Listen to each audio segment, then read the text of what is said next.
বিশ্বাস করেন আমি মুসলমান, আমি মিথ্যা কথা কইব না। আমি পানি খাইয়েতেন, আমি থাকছি 3 দিন ভাই না খাইয়া রোজা রাখছি। এক গ্লাস পানি চাইছি দিকে বোতলটা টাস করে বাড়ি মাইরে বইছে। মানে খাবার খাইতে পারেন না?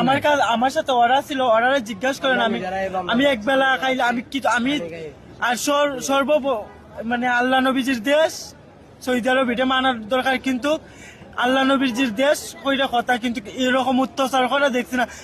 3 দিন ভাই না খাইয়া রোজা রাখছি।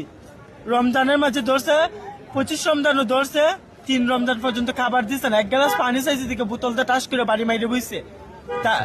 হায়ান কইয়া বাড়ি মারছে। আচ্ছা আচ্ছা ভাই আমার অনেক কষ্ট হয়েছে, কিন্তু আমি সরকারের কাছে এইটাই অনুরোধ, সরকার যেন ন্যায্য বিচার করে। জেলে মূলত কেমন লোক আছে এখনো? জেল প্রায় মন্ডল আরো আছে, মন্ডল 7-8 হাজার। 7-8 হাজার লোক এখনো জেলে আছে। এক কাস্টমে আছে, আরো বিভিন্ন ডিস্ট্রিক্ট আছে। ধরো সব মিলিয়ে কেমন হবে?